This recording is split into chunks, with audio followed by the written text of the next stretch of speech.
Good day, ladies and gentlemen. Welcome to the Genuine Parts Company third quarter 2022 earnings conference call. Today's call will be recorded. All participants will be in listen-only mode. Should you need assistance, please signal a conference specialist by pressing the star key followed by 0. After today's presentation, there will be an opportunity to ask questions. To ask a question, you may press star, then 1 on a touch-tone phone. To withdraw your question, please press star, then 2. At this time, I would like to turn the conference over to Sid Jones, Senior Vice President, Investor Relations. Please go ahead, sir. Good morning, and thank you for joining us today for the Genuine Parts Company third quarter 2022 earnings conference call. With me today are Paul Donahue, our Chairman and Chief Executive Officer, Will Stengel, our President, and Bert Nappier, Executive Vice President and Chief Financial Officer.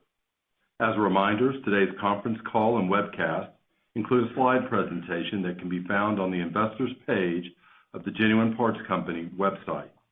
Please be advised this call may include certain non-GAAP financial measures, which may be referred to during today's discussion of our results as reported under generally accepted accounting principles. A reconciliation of these measures is provided in the earnings press release issued this morning, which is also posted on the Investor page of our website. Today's call may also involve forward-looking statements regarding the company and its businesses. The company's actual results could differ materially from any forward-looking statements due to several important factors described in the company's latest SEC filings, including this morning's press release. The company assumes no obligation to update any forward-looking statements made during the call. Now, I'll turn it over to Paul for his remarks. Thank you, Sid, and good morning. Welcome to our third quarter 2022 earnings conference call.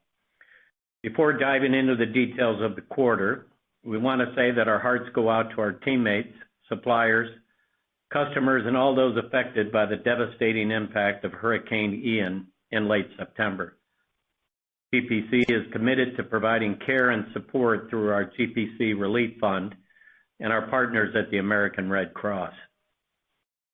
So now turning to the quarter, we are pleased with the continued strength of our results for 2022, and we are proud of the great work by all of our 53,000 GPC teammates who are at the core of our success. Our team delivered record results with double-digit sales and earnings growth, driven by the execution of effective strategies and continued resilience of our automotive and industrial businesses. Let's review several of our Q3 highlights. Total sales of $5.7 billion, up 18%, and adjusted earnings per share of $2.23, up 19% from last year. Record quarterly sales for the automotive and industrial segments, and our 6th consecutive quarter of double-digit sales growth. Operating margin expansion in both segments and for GPC overall. Record quarterly earnings and our 9th consecutive quarter of double-digit earnings growth. The ongoing integration of KDG, which continues to create significant value. And finally, continued strong cash flow generation and the further strengthening of our balance sheet.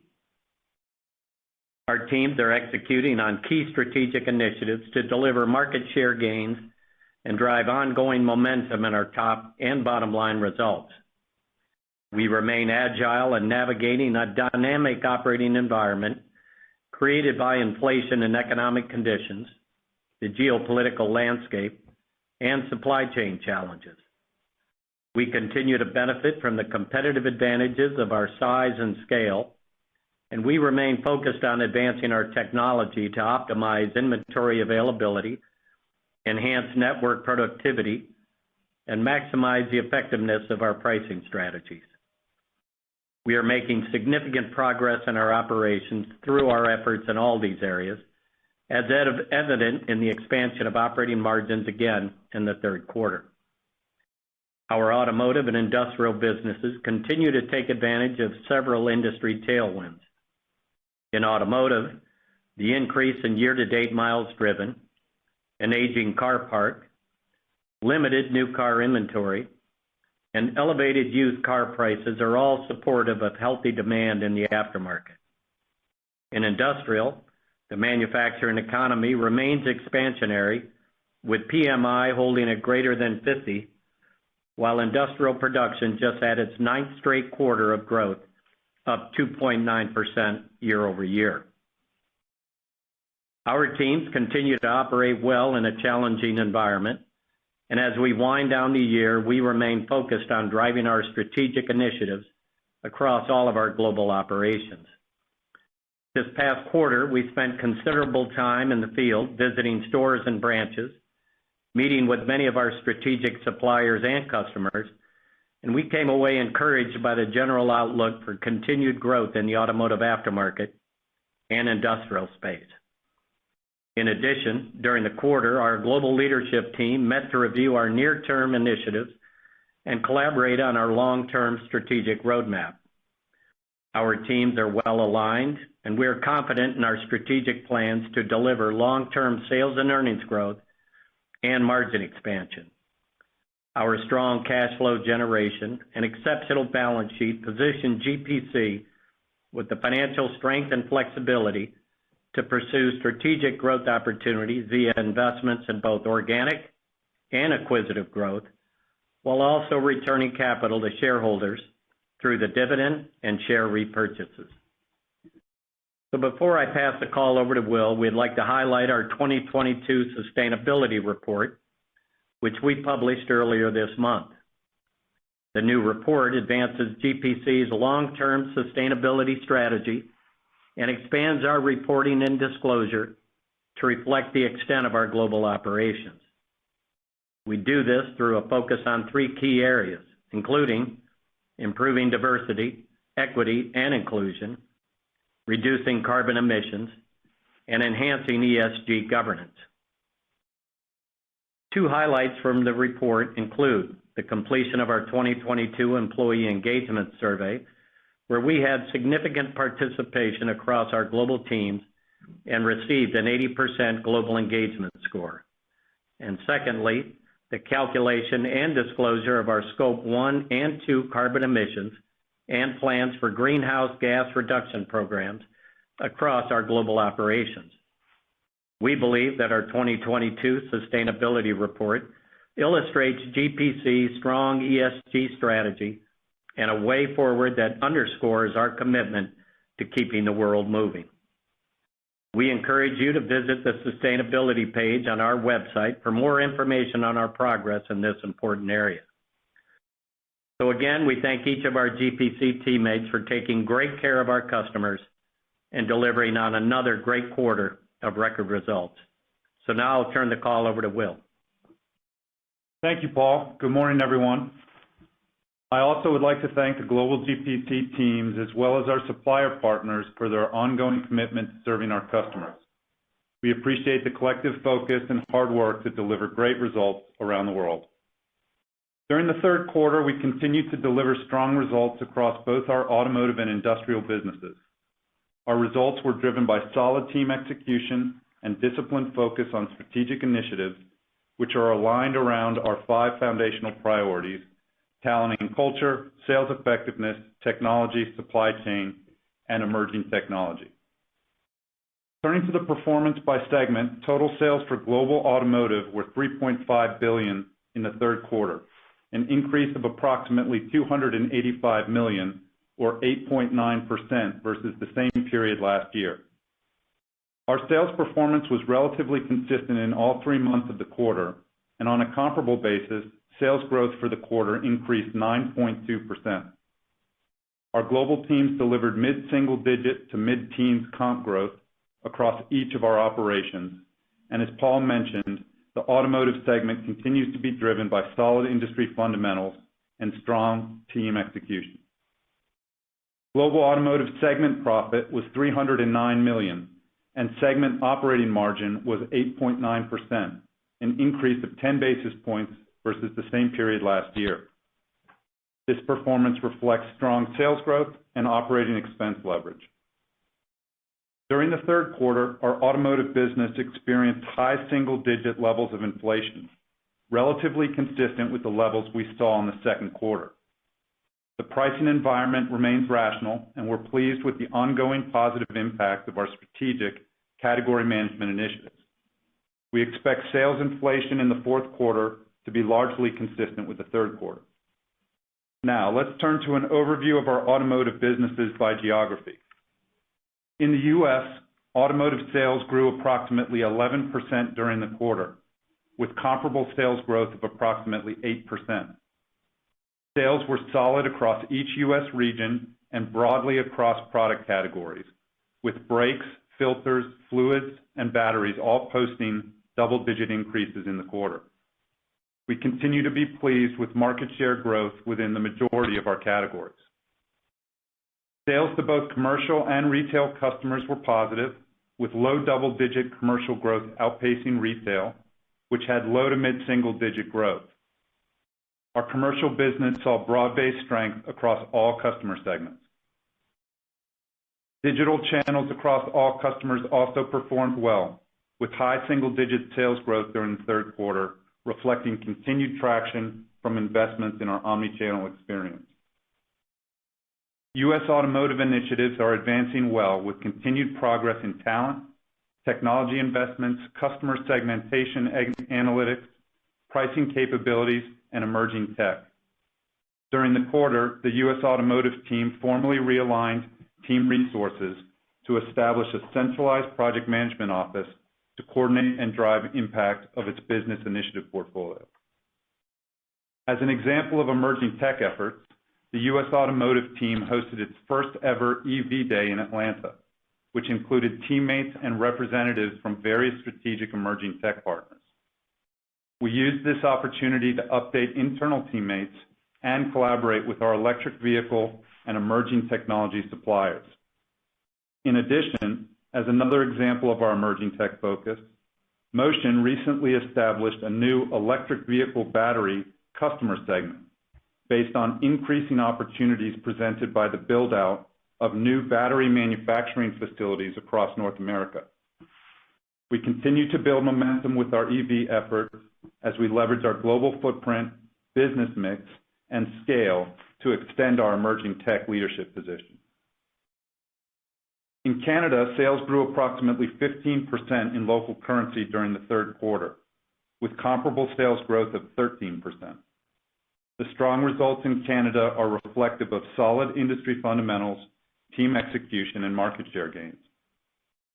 As examples of sales effectiveness and data and technology initiatives, Canada continues to improve the customer experience and simplify its business processes with advanced analytics and business intelligence tools. This micro-market visibility has increased wallet share and identified growth opportunities as the team executes both organic and inorganic growth initiatives.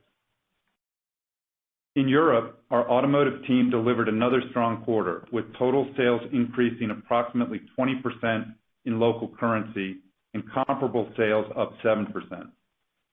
Growth in Europe is a result of the continued focus on its strategic initiatives, including growth with key customer accounts, the rollout of the NAPA brand across the region, and investments in our people, technology, and supply chain capabilities. In addition, our bolt-on acquisition efforts continue to create value and add to our local market coverage. Our recent acquisitions in Germany, Spain, and Portugal are tracking well with integration plans, and the performance and synergy capture has exceeded our internal expectations. Overall, we believe our European strategies have resulted in solid market share gains. In the Asia-Pac automotive business, sales in the third quarter increased approximately 16% in local currency from last year, with comparable sales growth of 14%. Both commercial and retail sales performed well, with Repco, NAPA, and our motorcycle accessories division all delivering strong, profitable growth.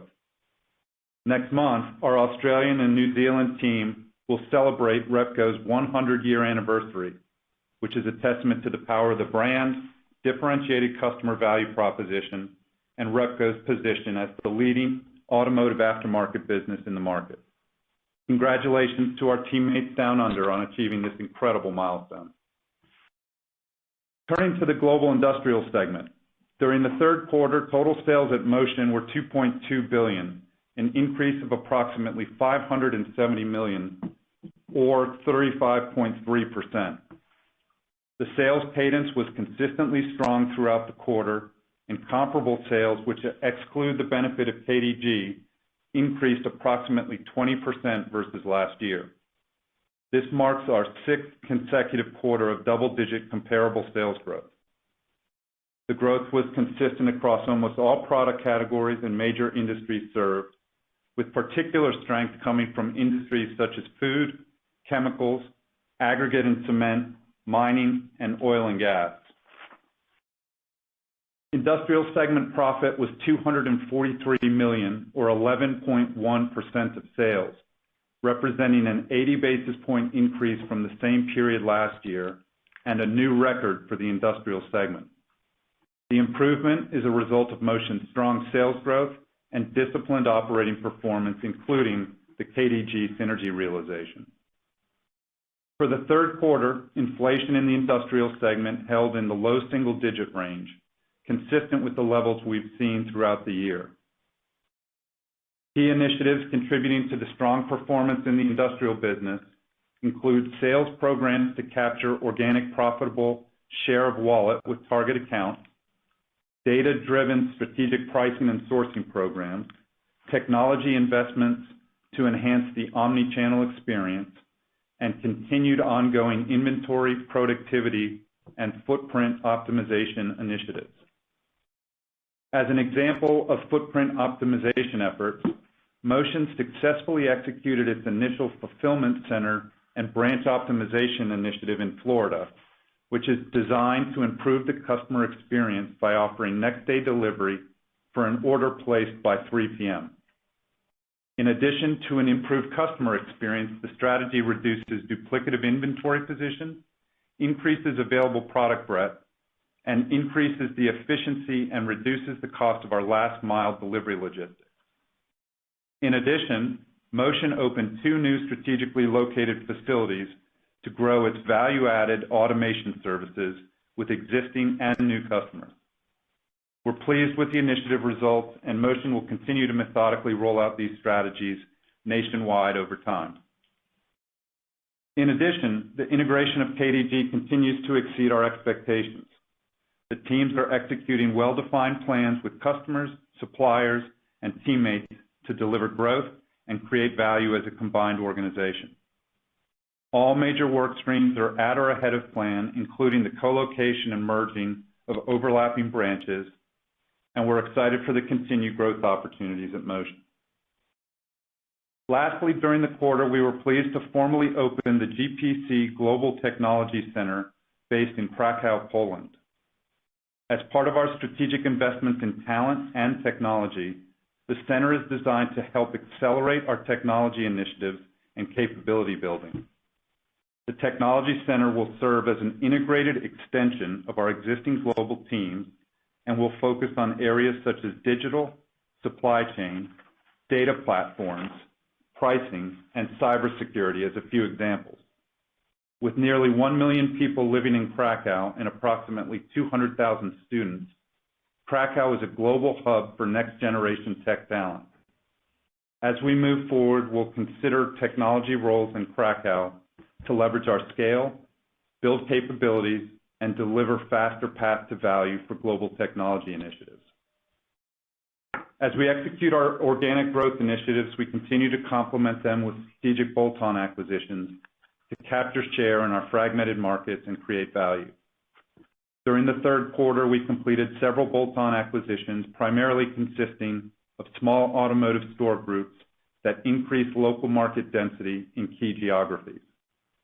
The M&A pipeline continues to be active, and we will remain disciplined to pursue transactions that advance our strategy, deliver profitable growth, and create long-term value. In summary, our strong third quarter and year-to-date results are being driven by supportive industry fundamentals and our key strategic initiatives. While the macro environment remains dynamic, our teams will prioritize our customers as we analyze our market and performance indicators, remain agile, and strategically invest with discipline in initiatives that extend our global leadership positions. With that, I'll turn the call over to Bert. Thank you, Will, and thanks to everyone for joining us today.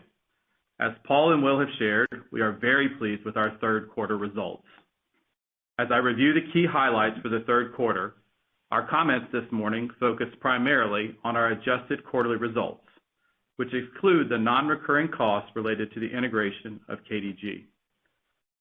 Total GPC sales were $5.7 billion in the third quarter, up $856 million, or 17.8% from last year. Our increase in total sales reflects a 12.7% increase in comparable sales, including mid-single-digit levels of inflation, and a 9.1% contribution from acquisitions. These items were partially offset by a 4% unfavorable impact of foreign currency, in line with our assumptions. Hurricane Ian did not have a material impact on our third quarter financial results. Our gross margin was 34.9%, a 60 basis point decrease compared to the third quarter last year. Gross margin was negatively impacted by three key factors. First, moderating supplier incentives, which pressured gross margin by approximately 80 basis points. Second, foreign currency, which impacted gross margin by approximately 30 basis points. And finally, a shift in the mix of our sales based on the strength of our industrial segment, which impacted gross margin by approximately 35 basis points. These headwinds were partially offset by the positive impact of our data-driven pricing and sourcing programs, where our teams continue to leverage our growing global scale. These actions and our expertise drove an 85 basis point favorable impact to gross margin in the third quarter. We currently expect our full year gross margin to be in line with our third quarter and 9-month rate. Our total operating and non-operating expenses, excluding non-recurring items, were approximately $1.6 billion, up 15% from 2021, and at 27.5% of sales, compared to 28% of sales the prior year. We continue to drive leverage across our businesses, and our teams remain focused on effective cost controls and executing our initiatives to produce operational efficiencies. With our strong performance, segment profit was $552 million, up 24%, and our segment profit margin was 9.7%, a 40 basis point increase from last year and up 170 basis points from 2019. We believe the multi-year improvement in our segment margin is the result of transformation to a stronger and more agile company. Our teams have taken actions to streamline our operations and optimize our portfolio of automotive and industrial segments. We have also enhanced our pricing and sourcing capabilities to ensure that we deliver profitable growth. In addition, we've generated significant cost savings over the last few years to lower our cost structure. Collectively, these actions, along with continued hard work by our teams, set the foundation for long-term strategic growth.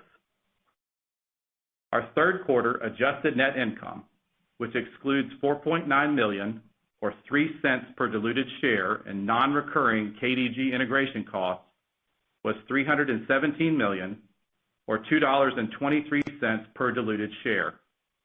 This compares to adjusted net income of $270 million or $1.88 per diluted share in the prior year, an increase of 19%.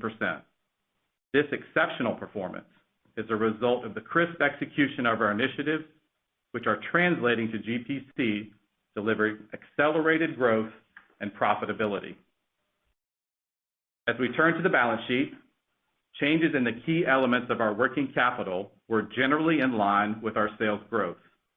At September 30th, our total accounts receivable were up 17%, with inventory up 15%. Likewise, accounts payable increased 15% from 2021, which also correlates to the increase in inventory. We continue to generate strong cash flow, with $454 million in cash from operations in the third quarter and $1.2 billion for the 9 months, up 23% from last year.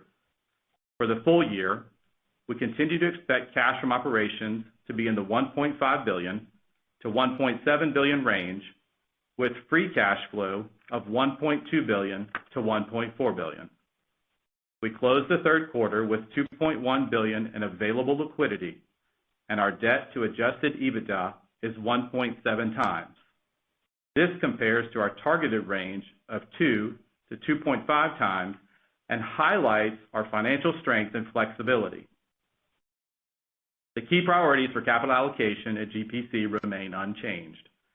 As a reminder, these include reinvestment in our business through capital expenditures and M&A, and the return of capital to our shareholders through dividends and share repurchases.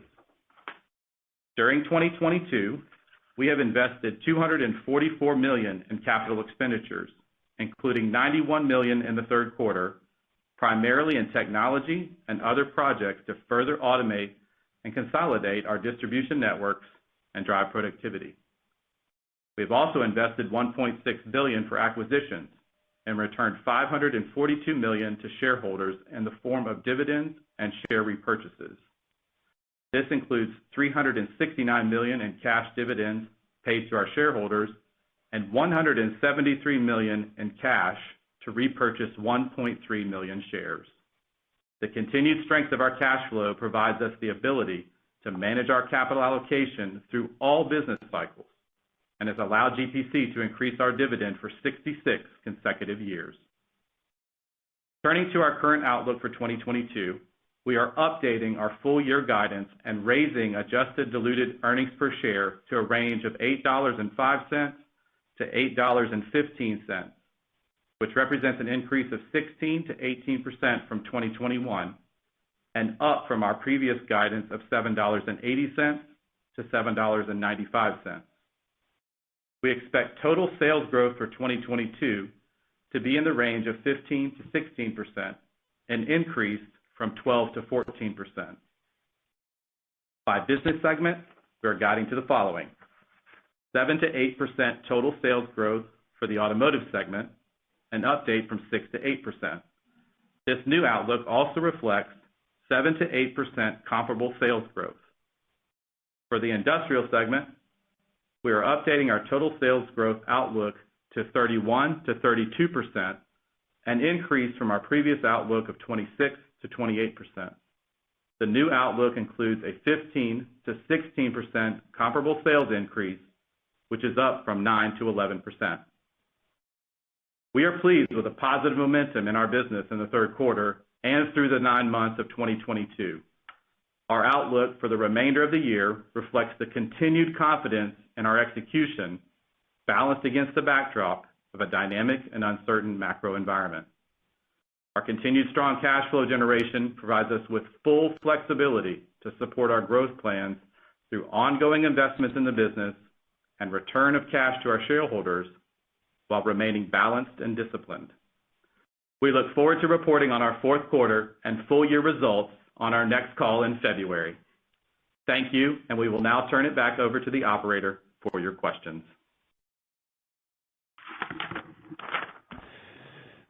We will now begin the question and answer session. To ask a question, you may press star, then one on your touchtone phone. If you are using a speakerphone, please pick up your handset before pressing the keys. If at any time your question has been addressed and you would like to withdraw your question, please press star, then two. At this time, we will pause momentarily to assemble our roster.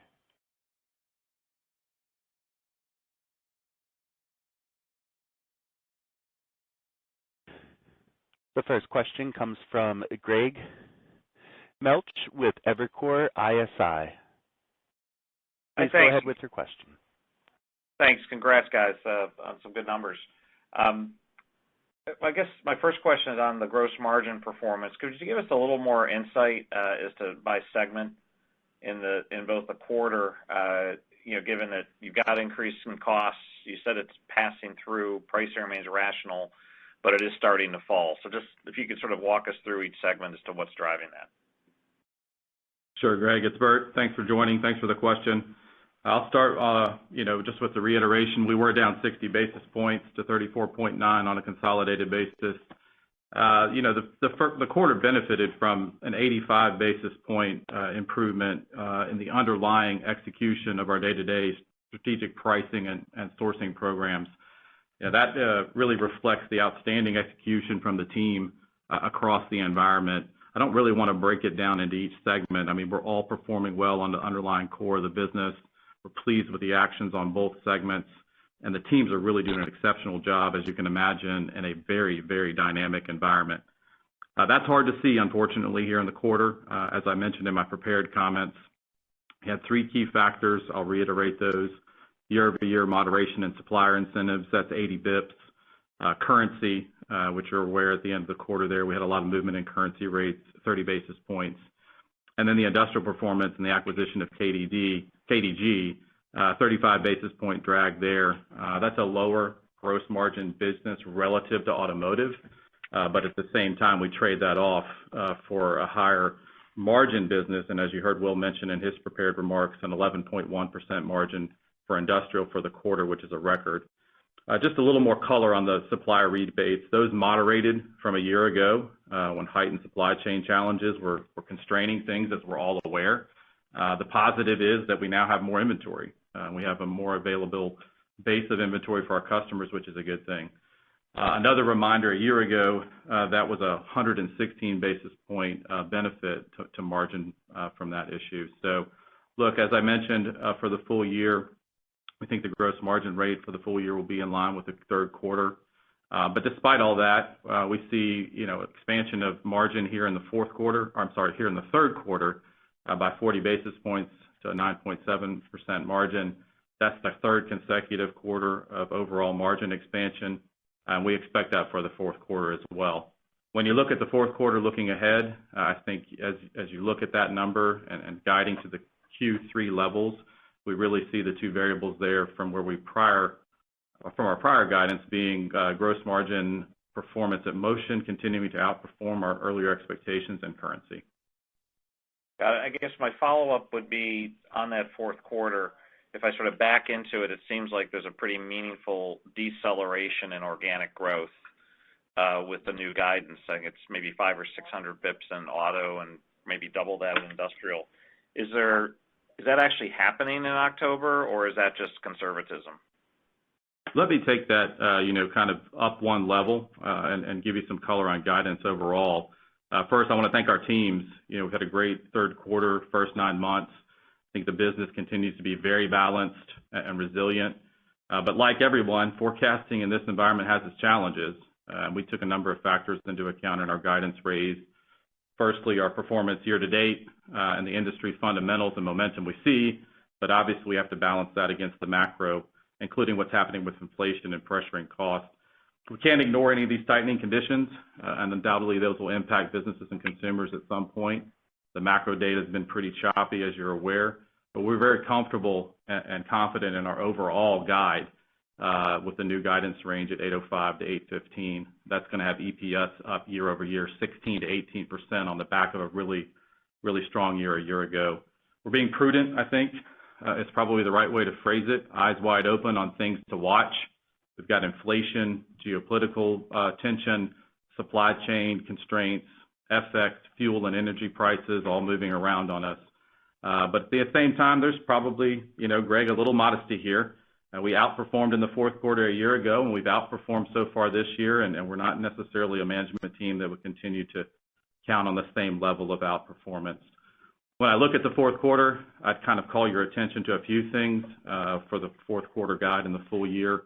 We've got incremental foreign currency, as I mentioned, 3-cent headwind in the fourth quarter relative to when we gave you guidance before. The gross margin rate compression that we just discussed. And also we have one fewer working day in the fourth quarter. So that's something to be aware of.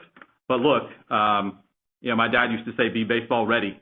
And that means to be ready for whatever comes. I think we're doing that. We're going to look for additional growth opportunities and efficiency and discipline.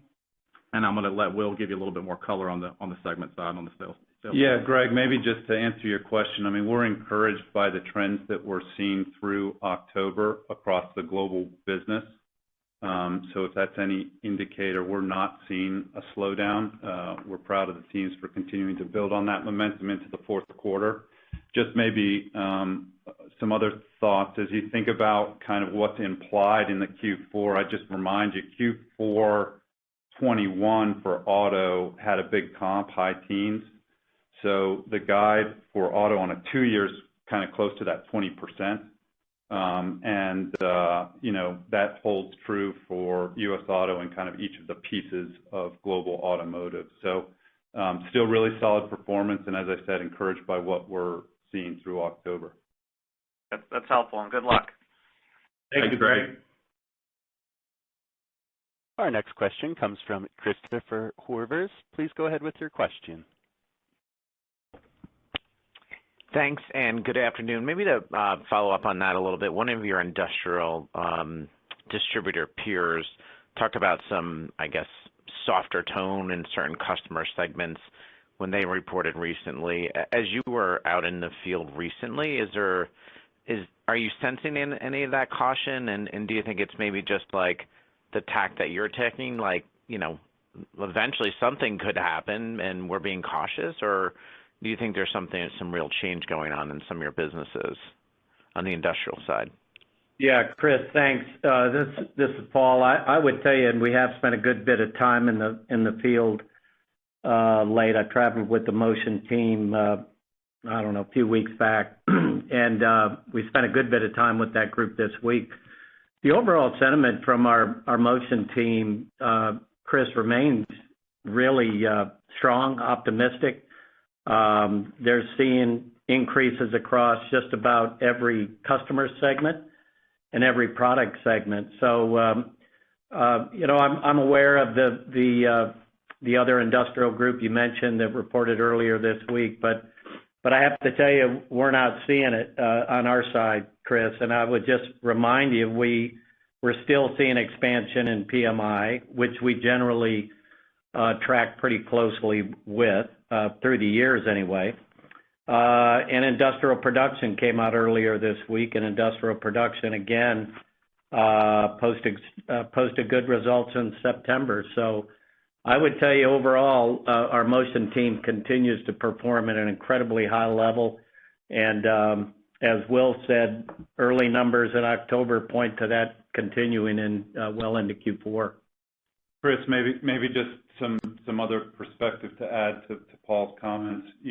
Sales cadence was consistent for the industrial team through the quarter, as Paul said. The vast majority, if not all the product categories, were growing north of 20+%, which, were high single digits, 2+20%. All of our end markets, we're seeing super strong growth. We track 15 different industries.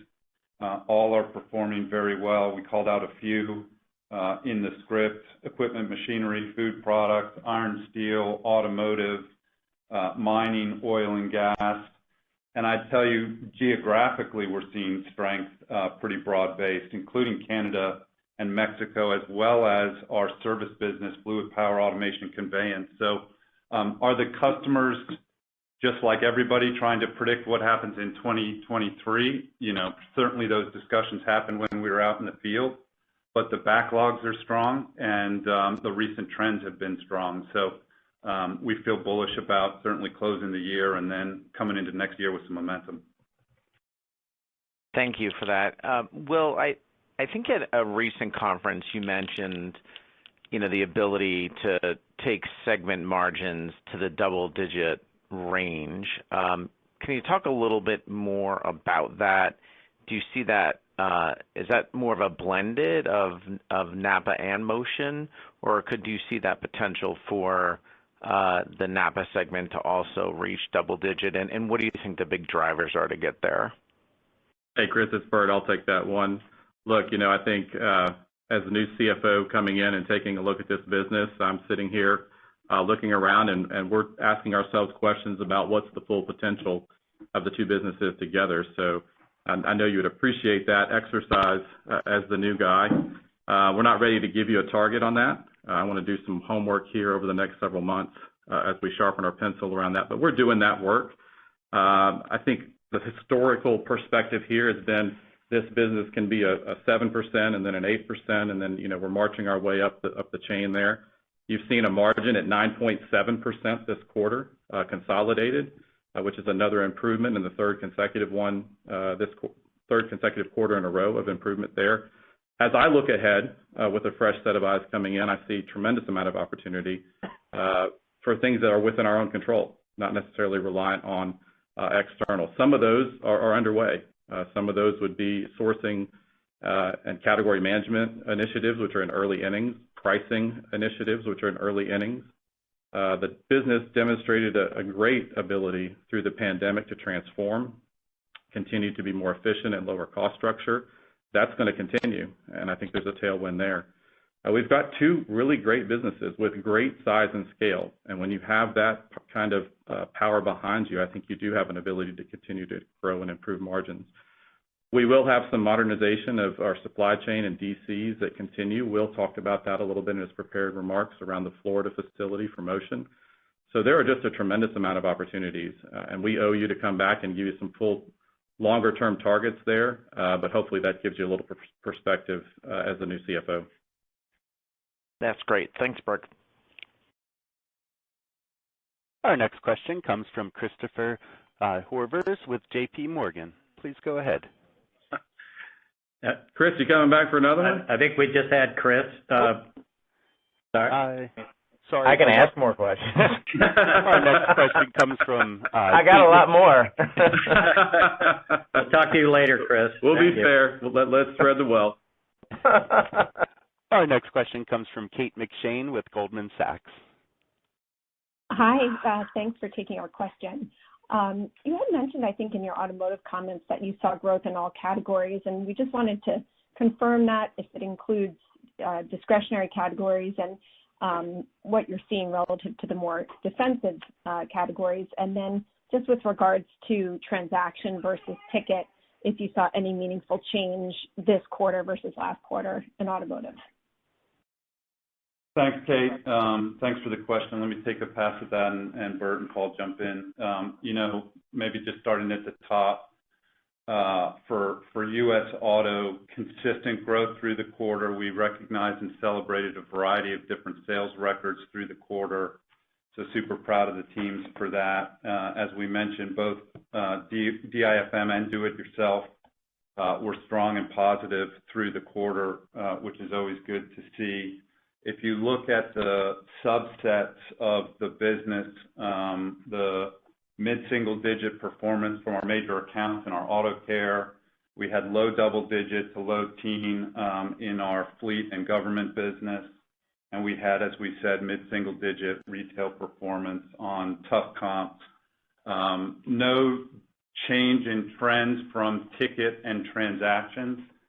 We talked about that, I think, last quarter, transactions down, ticket up, but that was as we expected. Our categories of strength, batteries, filters, brakes, commodities, and chemicals, and then we saw really broad-based strength across the geographies with particular outperformance in our mountain region, which is Texas through Montana and Alaska for our business, and then down the eastern part of the United States, including the Northeast, Atlantic region, and Southeast. So we saw some strength in our accessories category, which is a retail category for us, a smaller piece of the business, but I think that's somewhat discretionary in nature, and we saw a nice strength there. So really strong, broad-based performance through the quarter around the business on the U.S. Auto side. And Kate, I would just add to Will's comments that a driver of that business is certainly fuel prices. We are seeing fuel prices coming down a bit, which is always a good thing for our auto business. We certainly expect to see miles driven ticking back. People are taking to the roads. They're still a little bit reticent to get on mass transit and airplanes. So all those factors, I believe, will continue to bode well for our auto business going into next year. Thank you. And if I could just ask one follow-up question. I think you mentioned you expect the same inflation, same SKU inflation in Q4 as what you saw in Q3. And I know you're not talking about 2023 today, but do you have any high-level views about when you could expect to see some moderating of the inflation and how that might impact traffic versus or transaction versus ticket next year? Hey, Kate, it's Bert. I'll take that one. Look, I mean, Will kind of pointed this out, and I'll reiterate it. Our expectation, let's talk about the fourth quarter because that's a bit of a setup for 2023. Our expectation at this point for inflation for Q4 is that it stays consistent with the Q3 level. And I think in our view, that means it's stabilizing on some level to moderating. However, as many of you know, the inflow of moderating or stabilizing levels of inflation takes some time to flow through supply chains. I think that'll lag into 2023. Obviously, we have a tremendous amount of monetary policy action afoot, and that will take some time to have an effect into 2023, but we would anticipate that it would. As we turn the corner into the next year, I think we'll see continued pressure on labor costs and on product costs at this point. Again, I mean, we're looking several months ahead here, so that's a little bit of our initial view. When we think about it from our perspective, it's a tough and dynamic environment, and our teams are really focused on this, and it requires intense focus. Our strategy remains unchanged in that regard as we look ahead. We're going to continue to pass along inflation impacts to protect our gross margin rate. I think we've done a nice job of managing that in a very dynamic environment, and we're going to continue to focus on those category management and pricing actions. So hopefully that gives you a little color. We are talking about something, several months away, but that's our initial view on that front. Thank you. Thanks, Kate. Thanks, Kate. Our next question comes from Bret Jordan with Jefferies. Please go ahead with your question. Hey, good morning, guys. Morning. Brett. On European automotive, could you talk a bit more about the private label strategy there? What you're seeing as far as consumer acceptance of the NAPA brand and maybe, what percentage is in the mix now and how the margin delta sets up versus the legacy product that you were selling. So Brett, I'll take a stab at this one, let the other guys jump in. I was with our European team all last week over in Spain, and pleased to report that the NAPA brand rollout continues to expand across Europe, not only into new markets. We'll be launching in Spain and Portugal later this year, early next year, but also expanding the number of product categories that we're currently positioning under the NAPA brand. The acceptance, I have to tell you, Brett, has been beyond expectation. All that said, it's still about 10%, give or take, of our total business. So it's meaningful, but look, we still have a long way to go and before NAPA becomes a real dominant piece of our overall business over there. So very pleased with where we find ourselves. And look, there's a lot of discussion around Europe, a lot of concern around Europe. But I can tell you, Brett, you saw the numbers. You heard Will talk about the numbers in Q3, another really, really strong quarter, up 20+% local currency. And pleased to tell you that despite all the noise through the first couple of weeks of October, business in fourth quarter looks good as well. So we continue to be very bullish about our European business.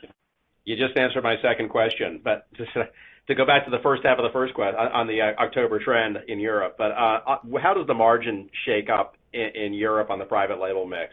Obviously a different supply chain.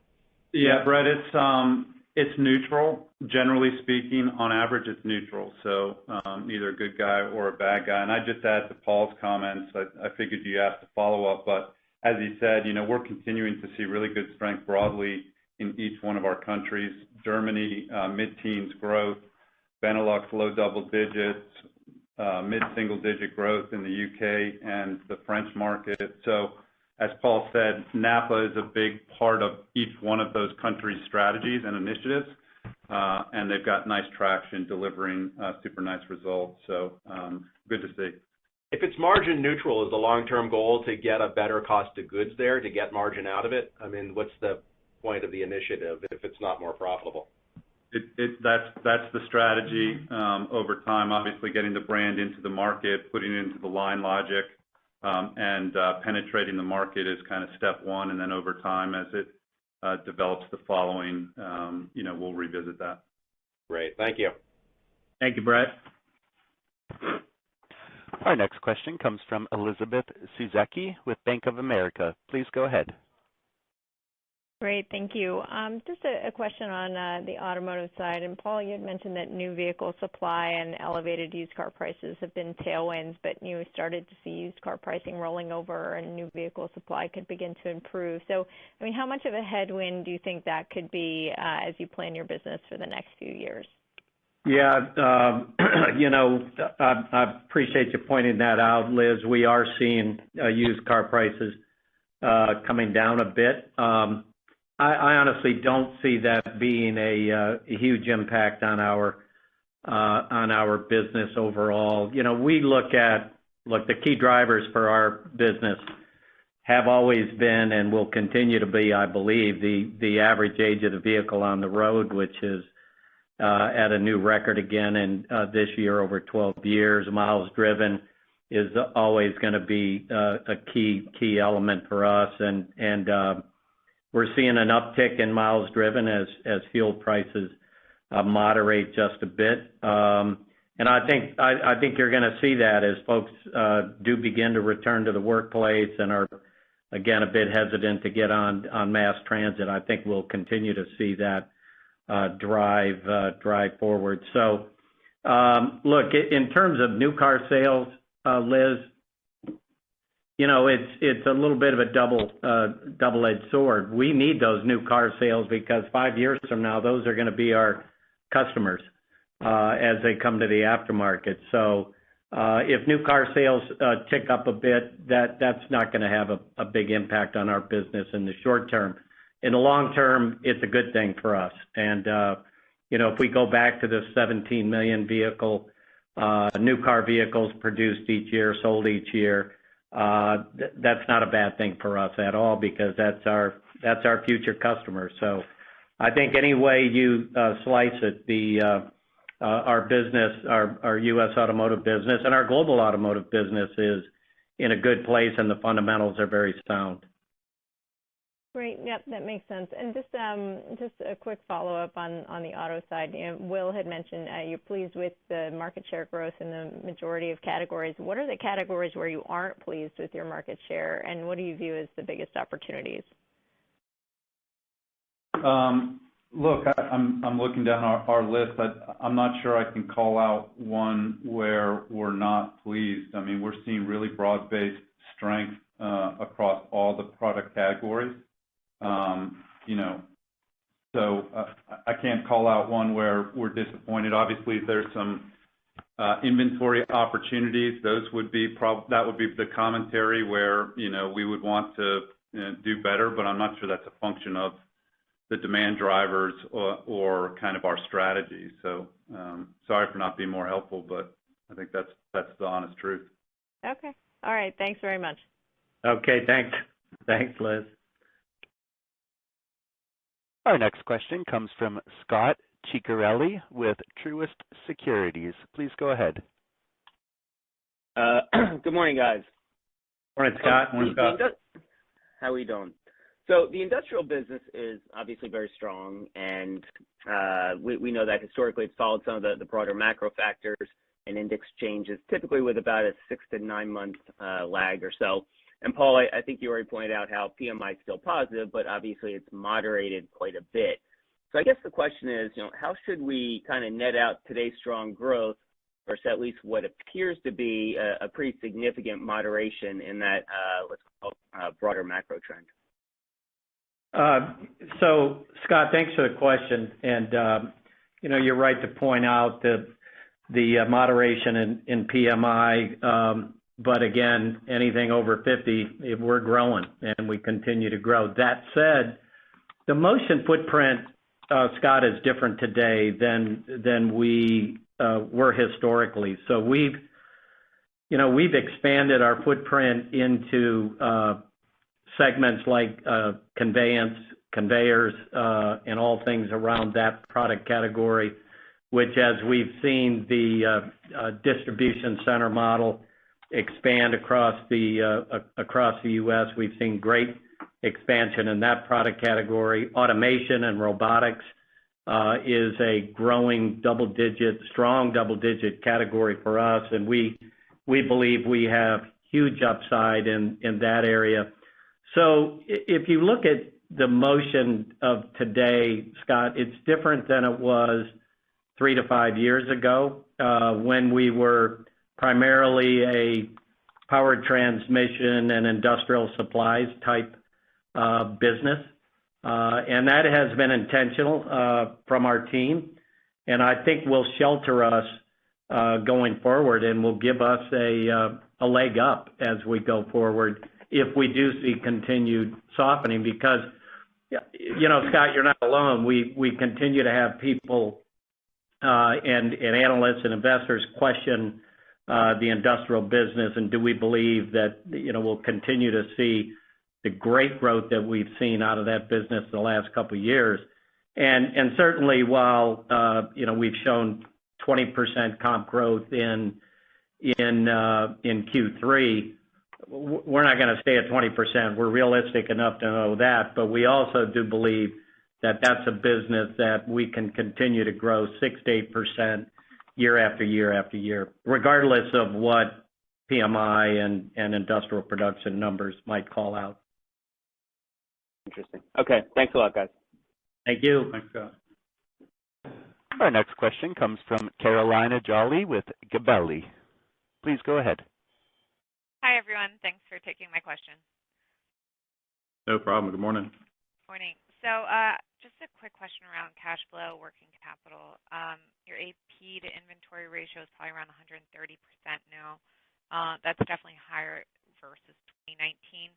So has that been a structural shift since you extended terms in Europe, or do you think we'll see that kind of revert to your historic? No, I don't think it has anything necessarily to do with Europe. When you look at the landscape, this part, by the way, I don't think it has anything to do with the European landscape. Look, the business has changed fundamentally over the last year. We have a large acquisition of KDG in the Motion business, but when we look at our working capital metrics, we're very pleased with where we are. We've had a 6-day reduction in our cash conversion cycle during the course of the year, so we're pleased with that. Managing payables well, DSO is down, managing inventory very well as well. And so I don't think there's anything that I would call out as a structural shift. It's something that we stay very focused on a day-to-day basis, given the unlock of cash as we're smarter about how we do that. Look, as we look ahead, nobody's perfect. We do have opportunities to optimize on the inventory side, and we'll continue to do that. And we've got great teams here that are focused on that as well. So I wouldn't place any over-reliance or over-indexing on any one factor. Bottom line is we've had very strong cash flows through the course of the year. We'll have a great result for the rest of the year in terms of free cash flow and for the full year. And that takes us back to our longstanding ability to continue to be very disciplined and thoughtful on capital allocation and reinvest in the business, which we will continue to do because we see great opportunities there, and at the same time, return capital back to shareholders, which, as you all know, we have a longstanding history of doing so. Thanks. So it doesn't sound like this is a temporary benefit you're seeing right now, but that it's corporate initiatives that have been working. No, I wouldn't point to a temporary benefit. I think we are very consistently, I know some of this predates me, but consistently showing improvement across cash conversion and our working capital elements. Great, thanks. And then just a quick second one. Your DIY business seems to have been doing very well, outperforming others potentially, just would have been said in the second calls. Can you talk about why you think that is? Is it the digital factor that you talked about in the beginning of the call, or just any Yeah, Carolina, it's Will. I think you nailed it. We're super proud. We've made a lot of progress on all things technology and digital for our retail business, all around the globe, but in particular U.S. Automotive and in Canada. And investments in the catalog, investments in search, investments in kind of product data quality have been making a real difference. So more work to do, but proud of the progress the teams are making. Thank you. This concludes our question and answer session. I would like to turn the conference back over to management for any closing remarks. Yeah, thanks, Dave. Just to all of our folks out there today, we appreciate your questions and everyone joining the call. Look, we're very pleased with another record quarter at Genuine Parts Company. We could not be more proud of the great work done by all of our GPC teammates around the world. We continue to be excited that with the momentum that our business is generating, and I would just conclude by saying the future continues to be very, very bright for Genuine Parts Company. So you all have a great day, and we look forward to chatting again in February. Thank you. The call has now concluded. Thank you for attending today's presentation. You may now disconnect.